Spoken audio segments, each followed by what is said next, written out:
Hi everyone, this is Angry Bill for Pre-Hospital Wisdom, where medicine is medicine, but paramedics and EMTs have specialized skills, attributes, and knowledge. Let's talk about one of the silliest things that I get asked, fairly regular. Imagine one of the most common calls that you will run in EMS, a motor vehicle accident. Your patient is the restrained driver of a mid-sized sedan who was involved in a frontal impact crash and is complaining of mild dizziness and midline neck pain. So you take her to the hospital. After you arrive there, you give your verbal report to the accepting nurse. This is a 43-year-old restrained driver of frontal impact crash, complaining of dizziness and midline neck pain in a general sense from about C3 to C7. She's neurologically intact, was ambulatory prior to my arrival, and remembers the event. She has a heart rate of 120, a blood pressure of 100/60, and a respiratory rate of, how fast was the crash? The nurse asks.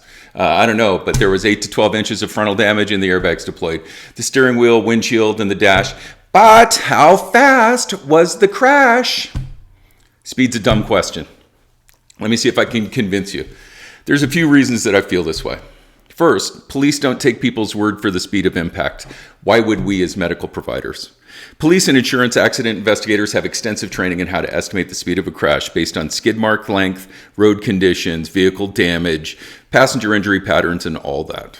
They don't come up with a number by looking at the results for a few seconds. It makes no sense for me to ask the driver how fast he was going, especially when he's probably worried about what it'll do to his insurance rates if he's found to be at fault. Next, people don't really know how fast they're going.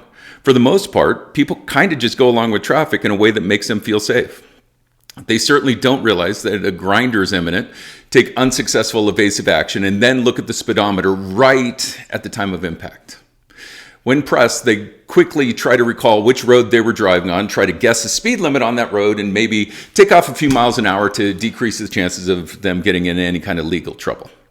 Any braking before the crash is not usually included in the speed estimates. Even if it was, it's almost impossible to guess whether their speed at this specific impact went from 55 to 30 or from 55 to 52. In addition, the orientation of the impact isn't included in speed estimates. What we're really interested in is the change in velocity. Hitting a stopped car at an angle and glancing off is completely different than plowing into a bridge abutment at a perpendicular angle. In the first case, the impact doesn't take their speed all the way down to zero. Was what they hit movable? Were there other factors such as spinning, rollover, or ejection? Which part of the car was hit? There are big differences between taking an impact on the front bumper, getting your hood under a tall vehicle so the impact's on the A-posts, or taking the hit in the driver's door. Finally, the type and age of vehicle matters. There's a big difference in crashing a 1976 cast iron land yacht and a brand new SUV with all the modern safety features. Crumple zones, airbags, and such actually matter. Think of really high-speed crashes in auto racing. Car parts go flying as the race car pirouettes through the infield, but the driver gets out and throws his helmet at the other racer that caused the crash. No one's really hurt. Who cares about the reported number? What if the accident was reported to be a 2-mile-an-hour crash, but the patient has chest pain, pallor, JVD, and a really low, really narrow pulse pressure, indicative of pericardial tamponade?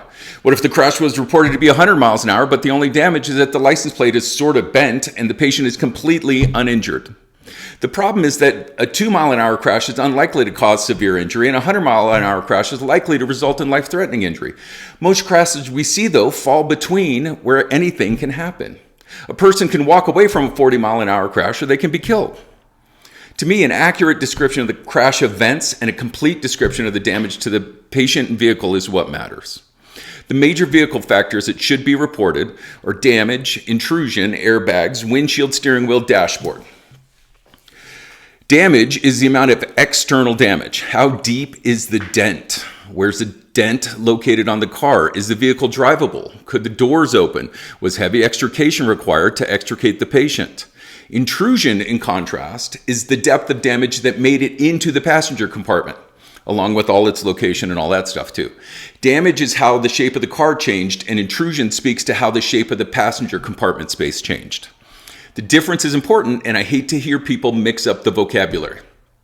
Whether or not airbags deployed in their location is important information. The shape and integrity of the steering wheel, along with any dash damage, is important data as well. Windshield damage should be reported, but with caveats. By caveats, I mean that a broken windshield can be caused by the airbag, the driver's hand as it blows upward by the airbag, and by the impact itself, or by passenger body parts like their face impacting it.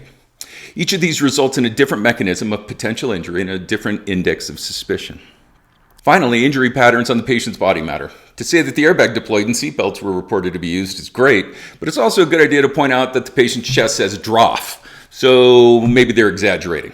Whether or not the patient self-extricated and was ambulatory on scene matters. So does their position in the car in relation to the impact site? So I wish that hospital providers focused on the tale that I'm trying to tell them based on all of that damage pattern description. I think that the importance of speed comes from trauma center requirements, but I don't know for sure. There's usually a list of trauma criteria that result in team activations of different levels. Speed of a car wreck is one of them. So the hospital's sort of forced to document the speed findings. That doesn't make it any less of a silly question to me. But there's no need to get into some passive-aggressive pissing contest over it. I try a few times to point out that I wasn't there and which road it happened on so they can recall how fast that road moves.